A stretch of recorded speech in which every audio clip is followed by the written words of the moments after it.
Welcome to the Directors UK podcast. We're the professional association for UK film and TV directors. No matter the format, no matter the genre, our featured directors share their approach to the craft. We hope you enjoy. Good afternoon, everyone. This afternoon, we have Guillermo del Toro and Alfonso Cuarón on Frankenstein. Enjoy. Hello. Welcome. Thank you for being here this evening. We're going to have a conversation with Guillermo. That is not a very difficult task. But there's a lot of things that, there are a lot of course, there are many questions, but there is something very significant about Frankenstein. Yeah. Since I know you, Yes. that has been a while, you always talk about at some point doing a Frankenstein. Yes. And it's pretty much your awareness of cinema and Frankenstein, they come hand to hand. Yes, it is. In a strange way, that's exactly what happened. I became aware of movies being movies and somebody being in them through Frankenstein. I already was a reader of famous monsters of Finland and this and that, but it was Boris Karloff and Lon Chaney were my two. So for some people, it's Humphrey Bogart or Cary Grant. It was Lon Chaney and Boris Karloff for me. They were the two superstars of film, and Boris particularly became. People think I adorn it when I say it, but I actually, when I saw Boris Karloff cross the threshold and turn, I went into sort of a paroxysm. I started it was Sunday after church. And after church, we watched movies. And most of the time, it was horror movies. And Channel 6. Which was a horror movie? I know. Church was a horror, and then we watched movies. You watched, yeah. No, but if you may remember it, because Alfonso lived part of his time in my hometown, Guadalajara, or Chapala. Went for vacation. Vacation, yeah. He's from the capital. I'm a provincial boy. Without knowing Guillermo. I'm from Chiswick. He's from London. He always reminds me. But we didn't know each other because we went to the same place later on. But we went to the same cine club. Yeah, in Chapala. In Chapala. We saw exactly the same movie at the same screening. Yes, yes. La del viaje a la luna. Sí, la de Tintan. And I was not a church goer, but the family I was staying was, so I would end up in the same in sermons. In the same church service, that we were. But in that period, because there was another film that we saw in the same thing day. That I believe was that it was Santo versus the women vampire. Vampire women, yeah. Vampire women. Yeah, but they're part of the same thing. What is interesting in your case with Frankenstein. And I used to read your uncle's book. His uncle was the foremost forensic scientist. Of course, he read Mexican criminology. He was a kid. Yeah. Okay. So, but anyway, the thing is that you yourself as Guillermo, you're very similar to Ana Torrent's character in The Spirit of the Beehive. 100%. In the sense, but in a very the things that set you apart. There's a film by Victor Erice, Spanish film, Spirit of the Beehive. That if you haven't seen it, run after this and watch it. Yeah. In which a girl obsesses during the Civil War in Spain about Frankenstein. Yeah. When she watches Frankenstein. That's me. And she identifies this escapee. Yeah. From the Republican side, yeah. As Frankenstein, as the monster. And in many ways, he hides in her barn. Hides in the barn and all of that stuff. But in many ways, you took a similar route as this character, but very different. For her reality, her context, her social environment, and her own operation is this war. Yeah. In which this monster represents something to be protected and something alien. It needs to be protected. Yeah. For you, but from very early on, because it's something that is constant in all of your films. And in our life together, I mean, since we've known each other. Yes, but for you, is that for you, this Frankenstein took the shape of the father figure. Yeah, and me. It's the father figure and you, but also in the spirit of creation. Yeah. And that I found that very interesting because it's a theme that you have explored since your first film, from Kronos on. From Kronos on to Pinocchio, yeah. To Pinocchio, is always this father-son relationship, in which there's a tension. What has been changing so much in your films as late, because there's always the character of the monster. Well, but there's a change. There's a change also in the fact that while I was busy being a son, I became a father, and I didn't realize it. I was still behaving and raising my kids as a son of someone. And then I realized it, because when your kids turn teenagers, they make a point of telling you what you're doing wrong. Is the worst reviews I've ever gotten. And then you go, oh, I'm my dad. And I have to apologize. And you can choose two things: believe that they're wrong or understand that they're right. And I decided they were thoroughly right, and that changed with the time, with the movie. Well, because in some of your early films, the monster somehow is the victim, of a creator, of a father. Yeah. That you also turn it into this more ontological relationship that is about the creation and the creator, and the responsibility of the creator. Now, as lately, that relationship has shifted. Yeah.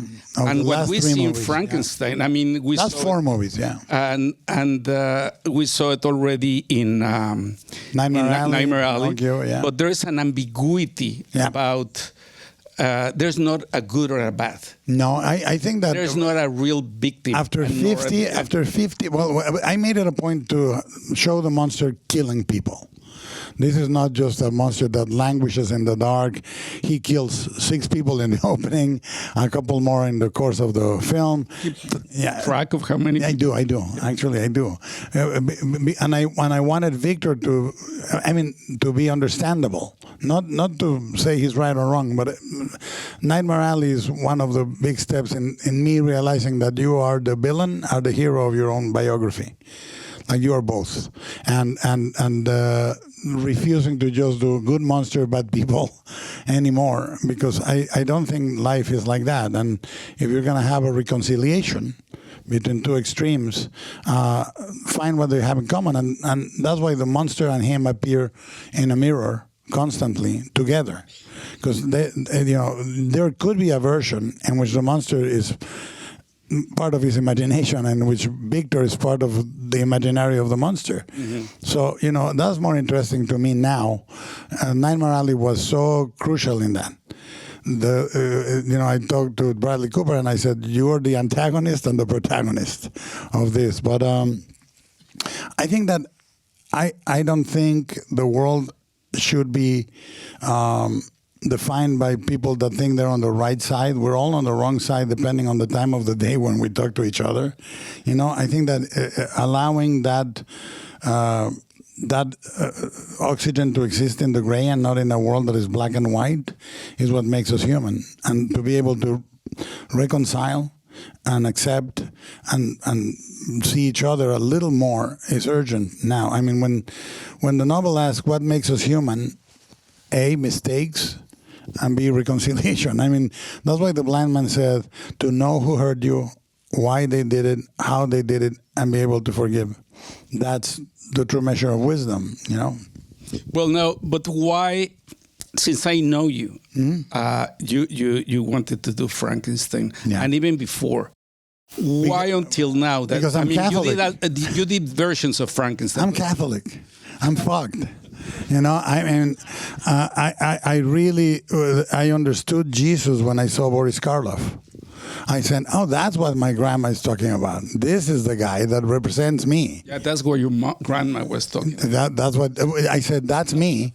That is the way I fit in the world really bad, and that's the way I can understand the Father creating the Son to experience crucifixion and pain.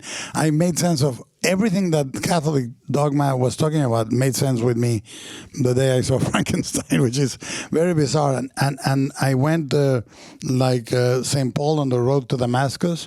I fell off my horse and had a little bit of a paroxysm, and I've been dealing with it since. I'm done with it, by the way. I'm finally cured. I doubt it, but yeah. So, but why waited until now? I often said I'm not brave enough, I'm not prepared enough, I'm not old enough, I'm not experienced enough, and all of a sudden, what happens when you're directing or you're telling a story, the younger you are, the more you want to dictate it. And the older you get, you start listening. Do you listen to the movie tell you what it needs? You listen, and if the credit was correct, it would be a film by the film, right?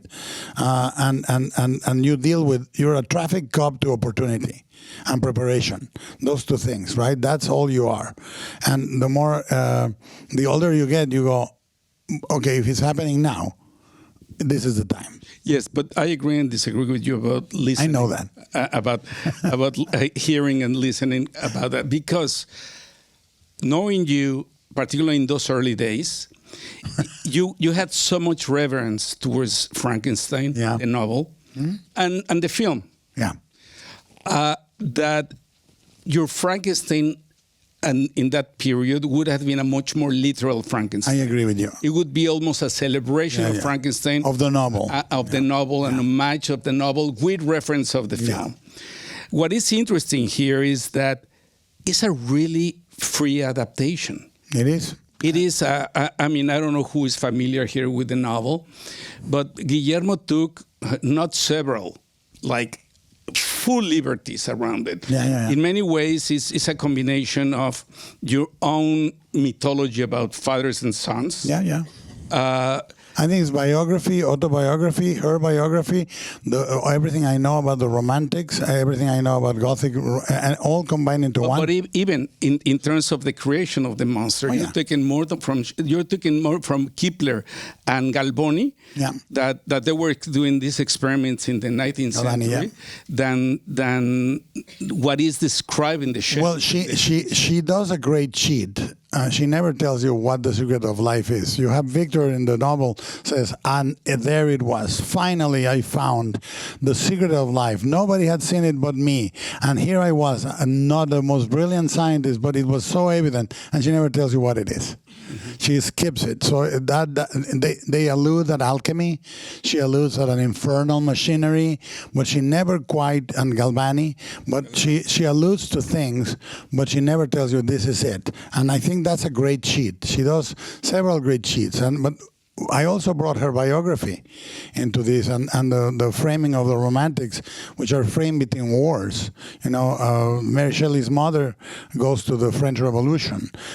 They survive the Napoleonic Wars. In fact, one of the first people to ride in a horse through the Waterloo aftermath is Lord Byron. And that's the quote of the poem at the end of the film. It's part of his Waterloo poem.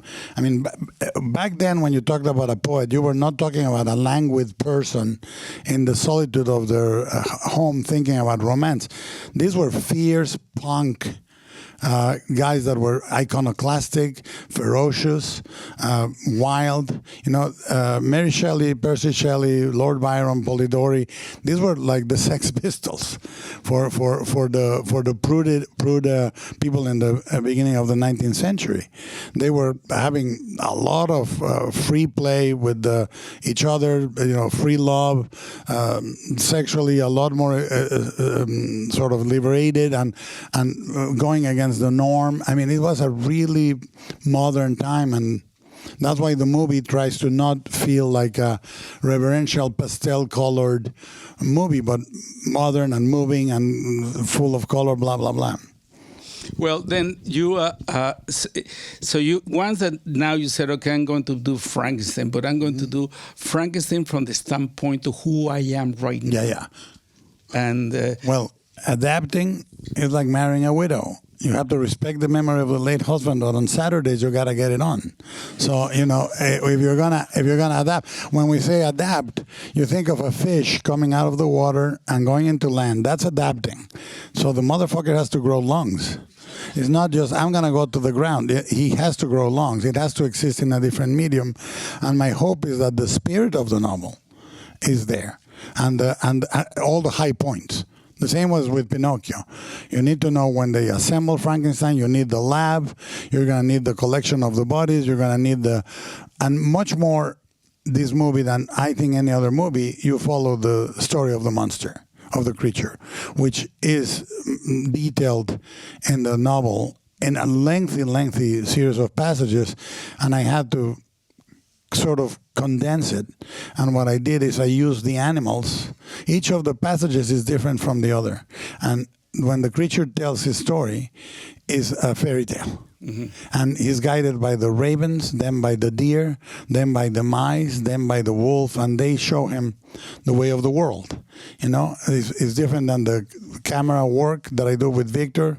When Victor talks about his childhood, it's all idyllic, black, white, and red. Mm-hmm. And when he talks about his time as a scientist, it's all camera chasing him, full of color. So each of the passages has its own aesthetic and camera work. Yeah, and the monster goes from this state of complete innocence to this experience that confronts himself of who he is. Tales of innocence and experience, yes. Exactly. So, but then so you wrote a very ambitious screenplay. At some point, you thought about doing two different films, right? Yeah, it was 157 pages. So yeah. But it was the point of view of Frankenstein and the point of view of the monster. Originally, it was two complete. Always. And there was a third passage, which is there if you watch it. And I took it out in editing because I decided if I put chapter 3, people will go, how many chapters are there? But it's when he says, I would demand a companion. And he wipes, and then it was supposed to be chapter 3, fathers and sons. Yeah. And I took it out. So it's only two chapters, yeah. But it was written in 3. But then you started the That's what took the longest, by the way, to figure out when to hinge it. When to change. That in the writing process or in the editing process? No, in the writing. I needed for you lay the groundwork, and people think they're watching a movie, and then I thought when the monster, because very minutely when the monster comes in, he says, "Bring him to me." So he talks, and he says, "Victor." Right, and so he talks, but it's almost like a single roar, "Bring him to me," and then he learns 2 words, Victor and Elizabeth. So you don't know, but when the monster comes in, my idea was, I want people to shift excited when he says, "Now I will tell you mine," and you say, "The monster's tale." I needed to resurrect the movie, no pun intended, to make you say, "Oh, I haven't seen that," in order to go into a whole hour of a new passage for a lot of people. So when it happened, I did rush him on for a little bit, and I said, "No, you cannot repeat the same action many times. It's not about how lonely he was while Victor was upstairs." I said, "I have to hinge it here." And that took a long time to figure out in the screenplay. It took 2.5 years to write the final draft. And then now you have the draft, and you already knew more or less the locations you were going to use, right? Yeah, we scouted thoroughly, and we scouted 3 times in the UK. And I knew I wanted to use real locations. I knew that I needed to use the same houses than Barry Lyndon for the childhood. First of all, I wanted to visit, but I really thought when he talks about his childhood and his mother and his father, it has to be almost like what he remembers. His mother always in red, and the red becomes the color of the mother, which becomes the color of the surgery, the gloves, the batteries. Is the only red in the movie. Mm-hmm. And I said, in order to do that, I have to use very few colors. and the only red can be in his childhood. So the Barry Lyndon houses I know, they don't change it's the same furniture than Kubrick shot. So I knew how they were art directed. So I knew I was going to shoot there, so on and so forth. But I knew what we were going to build, and I knew we were going to build. Then you also decided of Edinburgh. Yeah. And Glasgow. Edinburgh and Glasgow, yeah, because Scotland and Mary Shelley are very, very intrinsically joined. Mary Shelley was sent away to Scotland when she was deemed to be misbehaving by her stepmother mostly, but she imagines large portions of what will become her literary vocabulary in Scotland. You know, there's the famous Mary Shelley's Steps, and which is where the summer house where she was sent a few times and it was very important spiritually for me to do the pilgrimage to Scotland, which is also very, very important in the formation of the medical language in the UK. You know, Scotland is a huge literary and medical link.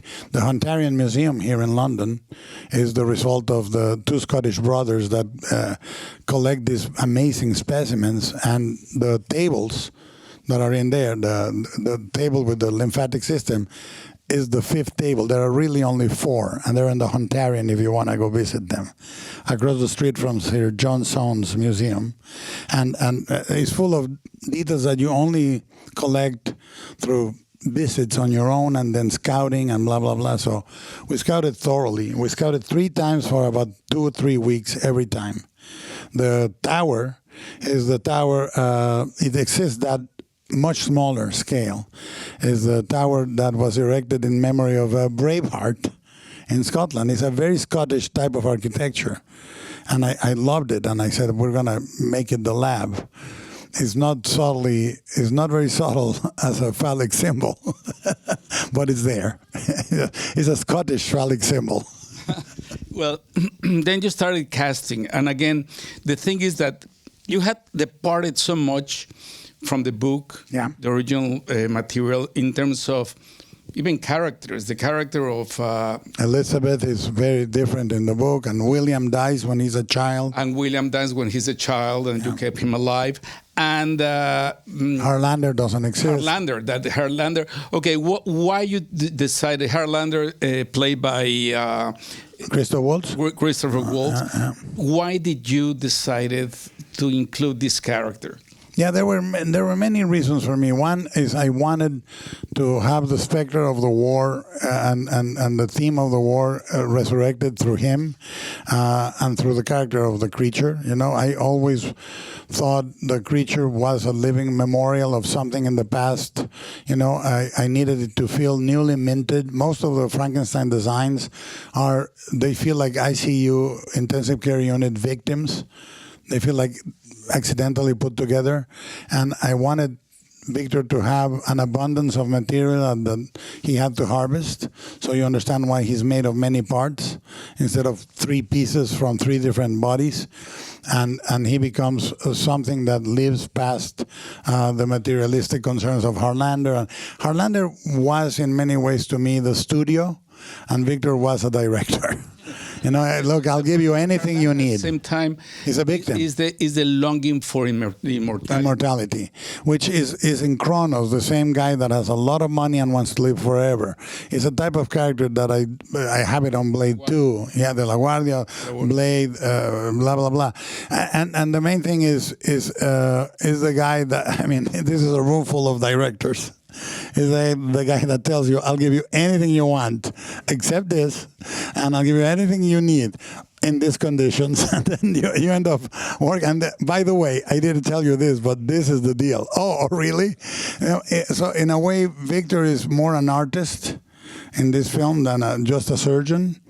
But the minting of the body, I needed to feel like a newly minted creature, something pristine, like a baby that has just been born, as opposed to something made of carrion. You know, and to do that, if you look at my movies, you see this attempt at this design in Kronos. both with the alchemist and him at the end. In Blade 2, with Damaskinos, the main vampire. And finally, this movie manages to do this alabaster creature that is made of pieces.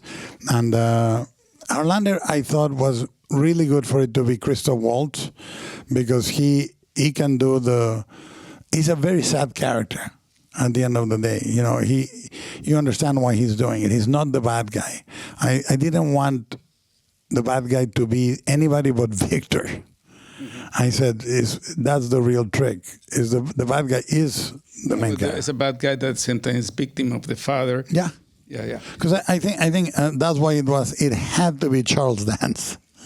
You know, anybody with Charles Dance as his father is facing a very daunting thing. You know, I was afraid of Charles Dance for a week, and he shot 8 days.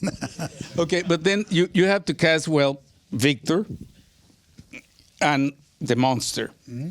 How was the process of making your choices? Well, I never take general meetings, but I tried to cast Oscar in Shape of Water in the part that Michael Shannon did, and we were friendly or knew each other a little bit, and they said, do you want to have a general with Oscar? He's in town. And I said, sure. And I bought some really good Cuban pork, and we sat down, and we were meant to meet for 45 minutes. We met for 6 hours. And we talked about Catholic religion and our fathers. And I said, you have to be Victor. You have to be. And one of the things I did with him and me and everybody, I said, look, let's be human. Let's not be the character of the director and the star. Can we be just fallible people and try to find the accident and the humanity in this instead of, I hate the word visionary. First of all, that means that from the visionary directors, we're marketing this because we don't know what the fuck this guy does, but you guys seem to like it. So here it is, he's doing it again. To me, the really important thing is having people that are not going to play the star or are going to play the director as a character, but let's find a solution together. Let's try to listen to the movie, which is where I am. And you've been there so much longer than I've been. You started with Y Tu Mamá.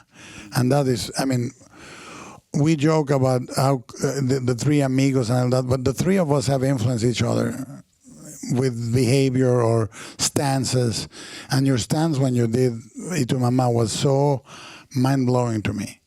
When you said, you had done the most formalist movie possible with a little princess. And you said, fuck this. I'm going to find it, right? That was very inspiring to me. And this is the first, Nightmare Alley was that and this, yeah. And what about casting such a sexy guy to play the monster? It's funny because I think that is the way that you used to identify with the monster. That's the way you identify now. It looked like that. Yeah. Now, if it was played by Chris Farley, it would be a different movie.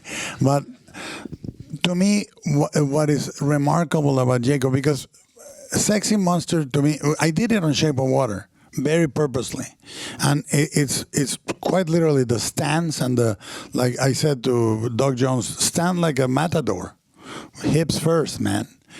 You can do it. This is not what I tried to do. It's Jacob Elordi for me looks like an anatomical model, like Andreas Vesalius sketch of the human body, and we never said anything about do this pose or this attitude. It was always nothing. I said, play nothing.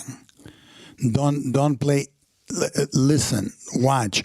The creature is a very interesting character to me to map out because he's reactive for a long part of the film. If you give him love, he gives you love. If you give him hatred, he gives you hatred. If you give him violence, he gives you violence. And until the end, when his father and him forgive each other into being human, he makes his first act, which is freeing the ship. So we were always, he trained on the Buto dance, the Japanese Buto, which is post-World War II reanimation of the bodies, transitioning from fire to water, water to air, blah, blah, blah. And I said, watch your dog. Your dog, if he's angry, he's been angry his whole life. If the dog is at peace, is never been angry. Let's try to make the creature be like that. So sex is a byproduct of looking like that, not an attitude, because I did do it purposely on shape. So I know what we did never Yes, look. but I'm talking also the design of the model. The design is, if you think about creating a creature for 20, 30 years, like Victor did or I did, right? And you are going to try to design a race car. You're not going to do a fucking station wagon, and that's what I said. The lines of design on the head follow the pattern of the phrenology diagrams from the 1800s. The patterns on the body follow accessibility and anatomical flow lines, So we try to make sense of the arterial replacement, of the femoral vein being replaced. We try to do an anatomical chart that was also very, not aerodynamic, but beautiful. So you're designing a high-performance car. And that's what I wanted Victor to say, look, I finally did it. And out comes this marvelously, uncannily beautiful piece of work. And that is looking back at him. I mean, that's one of my favorite passages in the novel, and it's never, ever, ever been put on film. When he wakes up and he's at the foot of the bed. It's such a powerful chapter in the novel. And what is looking back at him and is revealed to be this baby, and is the only happy day they have. After that is Victor's expectations, which is what happens when a father makes, or a parent makes a child an accessory. You're making me look good. You're making me look bad. I'm just existing. And that is the reason why the operation should have succeeded beautifully. And that's why I make everything go wrong the night of the creation. Everything goes wrong. Now, you're quoting Shelley, but I'm certain that the character and the design, not the design of the character, the conceptual design of the character made of many different parts to create something beautiful, and also create something that is what, from the standpoint of the creator, is sublime. Mm-hmm. Doesn't come from Shelley. It comes from a Spanish film that we happen to watch in the same cine club called The Institution. I know what you're talking about. Yeah, well, because he's putting together the perfect woman. Exactly. Yeah. In English, it's called The House That Screamed. Yes. Yeah. Yeah, No, cool. it comes. It comes a lot from William Blake. A lot of his designs have this almost Art Deco, yes, like a proto Art Deco lines. So I would say, especially the Ghost of a Flea, one of his illustrations, And I was very taken when I was young by William Blake, and so it comes from that. The idea of the parts, yes, is The House That Screamed is great with Miguel Bosé. Yeah. It was Miguel Bosé. Miguel Bosé, yeah. And we did watch it on the same cinema club. But something that is really beautiful of what you created with Jacob is that, first of all, the design is really beautiful. Yeah. But he could have gotten lost inside that design. Oh no, what he did is remarkable. No, because you go from the very early part that is full innocence. Yeah. It's a child. It's a really innocent child. Yeah. Then the two of you convey this act of discovery, becoming aware of the world around them. Yeah. And then is the moment in which he becomes self-aware. Mm-hmm. All that is chronicled in the movie with little passages. One of my favorite passages I've ever shot is him with the leaf and him and Elizabeth. When the marvel of existing, there's a great moment when he gets angry and rises, and you see that he could kill Victor, but he doesn't. So that's another type of nothing, which the only other actor I've seen portray that type of dangerous nothing is Christopher Lee on the first Hammer Frankenstein, because he played it like a filet mignon reanimated. Mm-hmm. He had no soul, and it's so scary. But what he does when you're a child, the entire world exists in two words, mama and papa. That's it. That's the universe. You don't need anything else. If something goes wrong, it's either mama or papa. If something goes right, it's either mama or papa. And we agreed that these two words should suffice for him. And that scene, to me, is that passage where he's learning about the water and the leaf, and he gives her the leaf, is very moving to me because and the of that. acceptance of the chains. As if is what he's been exposed to, is what he knows. That's what he knows, and that comes. There's a great, when I was talking about, he said, "But I'm so strong, I should be able to break them." I said, "Yeah, you can." I said, "But there's a horrible story that I read in a carnival book when I was researching Nightmare Alley." You know that image in the cartoons of the elephant with the rope and the stake on the floor? Right, on the ground. It comes from the fact that when the elephants are little, they do that, and the stake is enough to hold a baby elephant. But then they use the same stake and the same rope when they're adults, and the elephant believes that he can break the rope. It's just the belief of the elephant that keeps him chained to that little rope because he could pull it. And I thought that's a good barrier. So when you need to, when you don't believe in your dad being benign anymore, you can break those things. And that was very useful to explain that to Jacob. But on the beginning, the chains, Jacob does a thing with the chain like an excited baby that I think is one of the most beautiful things I've ever seen an actor do. And I wish I had dictated it because he did it. And I was so moved. Jacob was 1 or 2 takes, and then we printed if he was alone. He did beautiful things.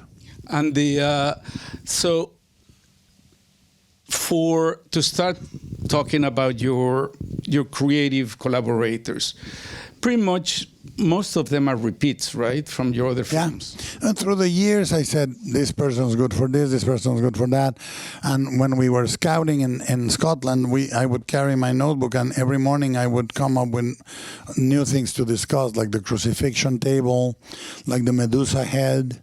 I wanted, I knew the lab was going to be 45 pages of the script, so I said, we need simplicity in the design, almost like an opera stage, so that every time there is a change, the whole lab changes. What do I mean by that? First, you have all the opening holes on top and bottom, a circular window, the Medusa on there, and nothing. Just 2 machines, symmetry. Then you bring the batteries, and the batteries are green. They are unlit. The center hole is covered. That's a different lab. Then you light the batteries. And now the lab is red, and so on. And so, in order to do that, what I try to do is to study opera stage design for certain sets. The movie needed to be a little more operatic. The white coffin with the red roses, the black coffin. All of these. With your production, you were like Tamara Deverell. With Tamara, you were already kind of and Kate Hawley on wardrobe. Yeah, I worked with Tamara since 1996 a few times, but I spotted her when she was an art director in '96 on Mimic, and Kate Hawley. I started working with her on The Hobbit. It was going to be her first movie. Then I took her to Pacific Rim and.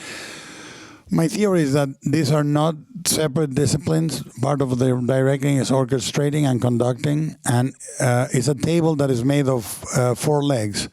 Directing, of course, concentrating the efforts into a single language, but there is wardrobe is set design is cinematography is set design. They're not separate disciplines. They are one single visual discipline, and you have to say, these are the reasons, these are the shapes, these are the colors. Now let's find out what we think, and we start a symposium, but they have to talk to each other. They don't exist separately. The cell is such a crucial piece of design. They have to be under a light to be seen. Where is the source of light of that? The fires that are never seen, blah, blah, blah. So it's a single discipline. And Tamara and Kate are really like sisters. Mm-hmm. And Dan and I are like brothers. So it's a sibling thing. And who are... And Dan Lauston, my cinematographer. Yes. And I worked since '96 too. And you've On been and working off. consistently since. Guillermo Navarro and I worked from Kronos most of the time all the way to Pacific Rim. The Pacific Rim, yeah. And Dan Lauston, we did Mimic, and then we reunited with Shape. And Crimson Peak first, yeah. Yeah. So and Crimson Peak is a rehearsal of a lot of the stuff I do. Well, I think that Frankenstein is the peak of the stylistic search that you've been exploring for and the end of forever. It. Yeah, I'm the done. end you claim. I'm done. Yeah. It's a certain exploration that took so long. When I had dinner with Cronenberg when he was 74, David said, "You have to reinvent yourself into being scared, or you become old."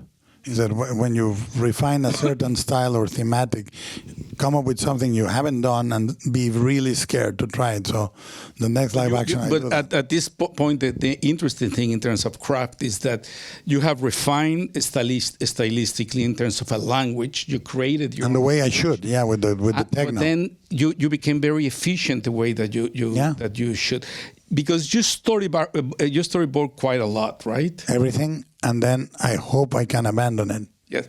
Like I storyboard everything in the morning, and then I come in and I say, what do we do?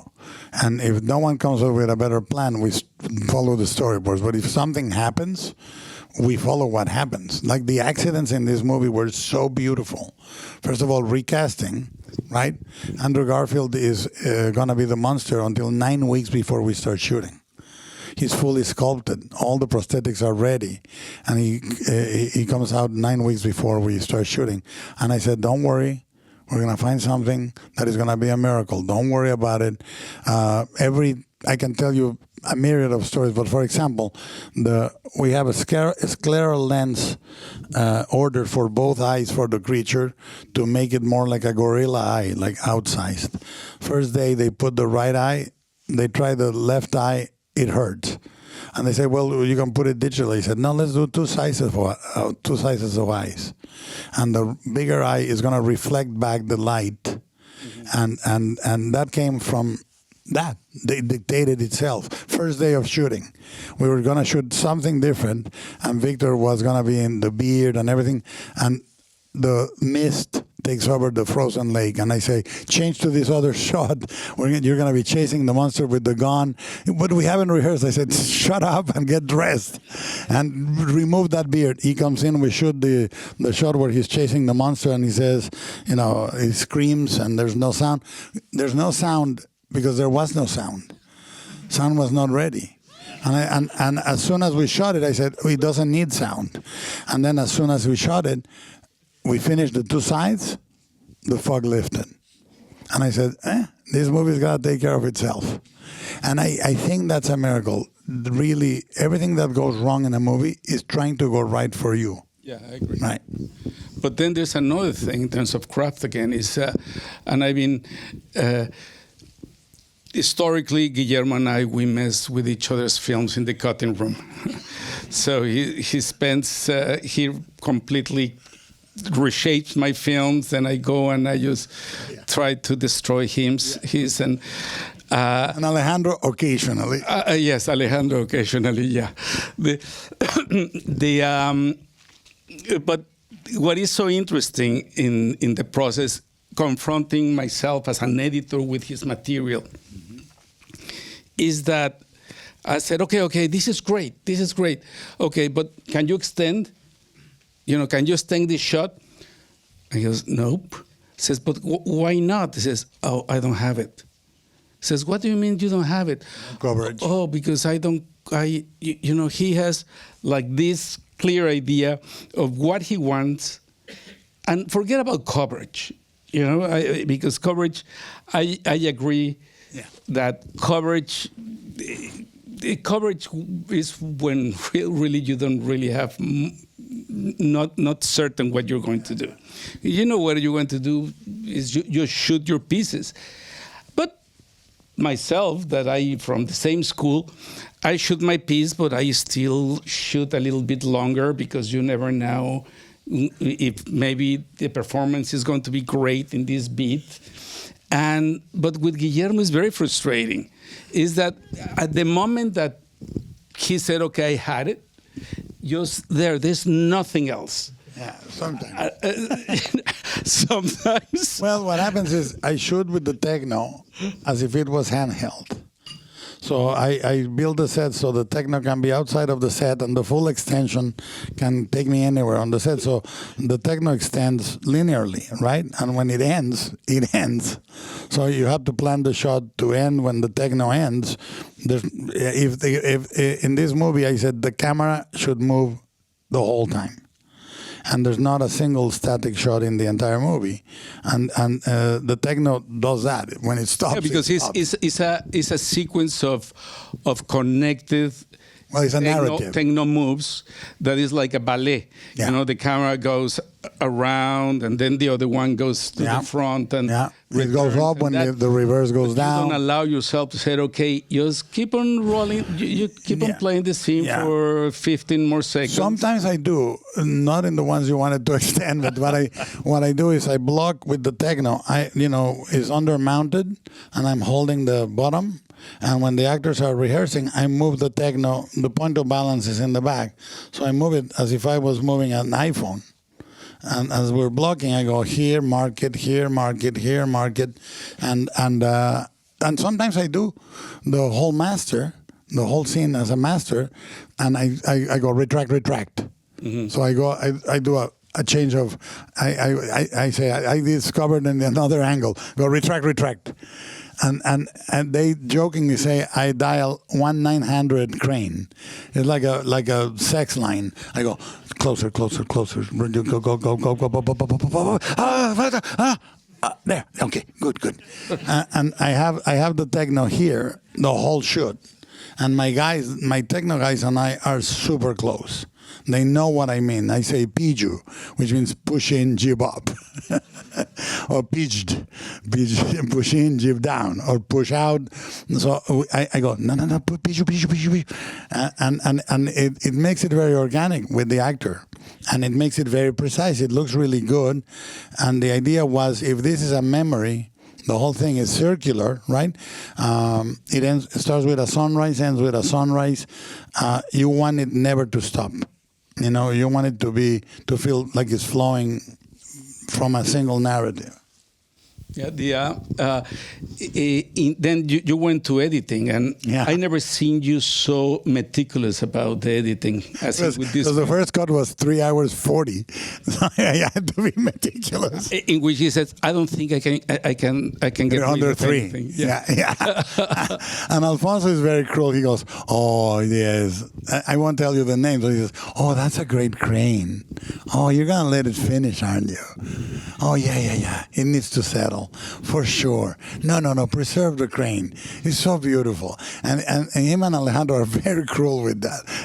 You can cut here. I go, what? And they're right. They're absolutely right. No one else realizes the beauty of a camera movement except the director. The audience just wants it. And it's like talking to a 7-year-old. You have to keep answering. And then what? And sometimes it helps a lot. You took out 8 minutes in 4 days, and in Pan's Labyrinth, 15 minutes. I tried to take more. I know. I tried. I know. But anyway, the thing is because when you have a collaboration like this, it's like a mirror, and so very often, and I'm sure you as directors experience this, that you are in the editing process, and suddenly that crane is so damn important. Yeah. And it's so damn important because you remember how difficult it was. And there's a thing you took out that I put back in. You saw that. You're coming down the stairs with the candles. Yeah, I know. No, but the difference is that, okay. No, you said, you already shot that fucking thing. It's on Crimson Peak. And I said, yeah, but you need it here. You need it here because that's when it becomes Beauty and the Beast. Yeah, but the thing is that what I was saying that is that you sometimes it's more about your memory of the experience of making the shot than the function of the shot in the film itself. Sometimes the great shots is when people go. Yeah. That happens a lot. Yeah. But in that shot, and that's the discipline of Guillermo, he was fighting that. It was, in my defense, it was like a minute-long, beautiful shot. It's much shorter now. And I was like, okay, get rid of this, go directly from here, A to D. I can watch Mia Goth come down the steps with a candlestick for a minute and a half. I have no problem, or 2 minutes, no problem. And one of the things that is interesting is I shot everything between Mia and the creature. I shot all at 36 frames. And why did I do that? Because I wanted them to, there's a great moment when she enters the room and her dress floats. It's because I shot it at 36 and I could slow it down a little and I could make their looking at each other last a little longer. And then oftentimes I would go to 20 frames. So if you watch it ever again, when he removes her glove or when she uncovers herself, her face is twitching. But it's twitching because it's 36 playing back at 20. So all the gestures she was doing at normal timing become more urgent. And this I started to develop with Ron Perlman, who basically took a long fucking time every time on Hellboy. And I found that you can make it slow down almost in a magical way and accelerate it in a really interesting way. So all the scenes between them two are 36 playing back at different frame rates. Obviously, this is your third collaboration with the play, right? Yeah, fifth actually. 2 as producer, 3 as director. Okay, yeah, and it was a difficult score for him because he's completely against his nature. Well, what happens is, I with the Splat, every idea I have on the beginning, he says is a bad idea. And then we find something in common. I came in and I had tempered the entire movie with Baroque music. It was like a tutti frutti of a score. And it was, man. I was thinking of this Splat saying, scratching his head, said, what does he want me to do? He's French. He doesn't scratch his head. He says, mon non. Mon non, yeah. I come in, I say, look at this. And he goes, listen, first of all, the tuning of the Baroque instruments is different than the modern tuning of the instruments. And you don't want a score that is tuned like Baroque. I had no idea what he meant, but he said no. And then he says, what do we want to find? And I think what we found that is very, very unique is we did thematic stuff, but we found a solo violin for the creature with the sun that he knew who he wanted to play it, and he knew she had to play a Stradivarius. And she said that makes the voice of the creature different from everyone else. And this virtuoso, she played the Stradivarius, and she was directable like an actor. She played the theme of the sun, and I said, no, this is different. The first time is innocence. The second time is acceptance. And she played it completely different at the end when he sees the sun for the third time in the film. And that's where he's incredibly wise. And I said, when we were doing the construction of the body, we started, I said, I don't want a horror You theme. didn't talk about Mike Hill. Yeah, and we will. And I said, I wanted a waltz. Mm-hmm. Victor is having fun with this. Is what he's been looking. It's not a horror movie. It was an act of creation. It was the excitement of creation. Yeah, and that's why I have him move the diagrams like Leonard Bernstein about to conduct an orchestra. And then the camera goes up and you see all the bodies. And I said he's having a blast. He's not constructing something horrible. He's constructing something great. And the makeup design and all those body parts, all that is done by a brilliant Frankenhead, another Frankenhead, Mike Hill, whom I collaborated with in Shape of Water. He created the creature, yeah. And the... Sorry, we only have time for one question before we're kicked out of here.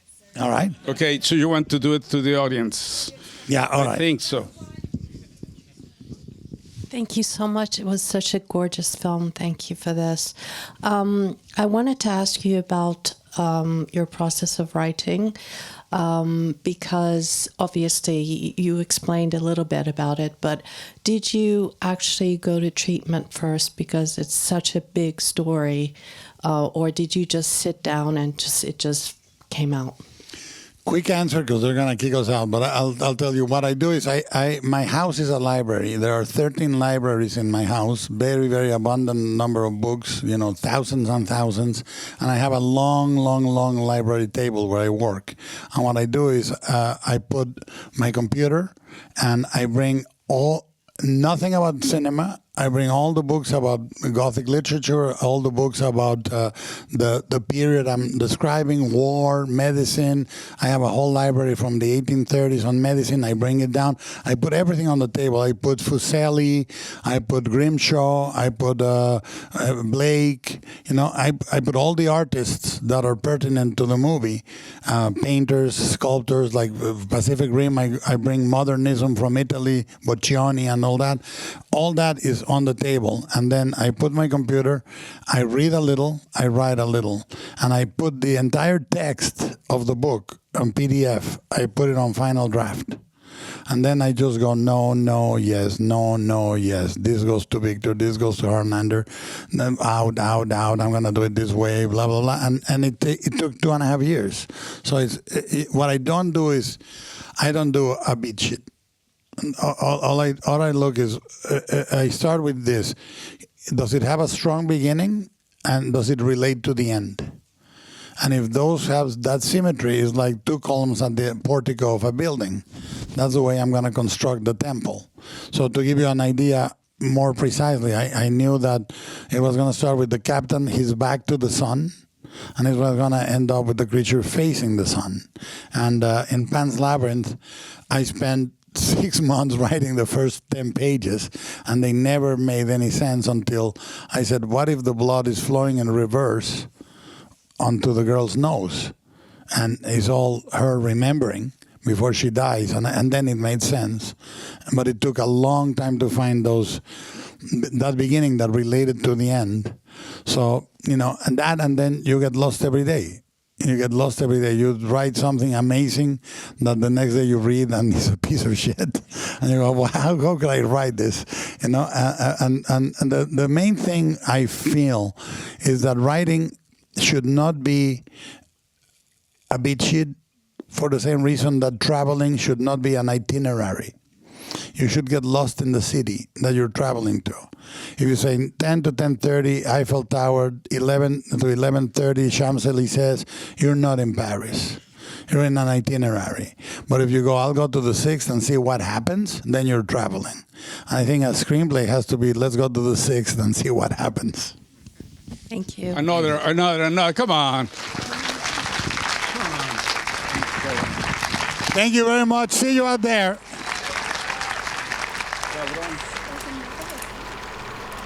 This podcast was recorded at a Directors UK member event. You can hear plenty more directors in conversation by subscribing on the usual streaming platforms. Follow us on social media and find out more about us at directors.uk.com.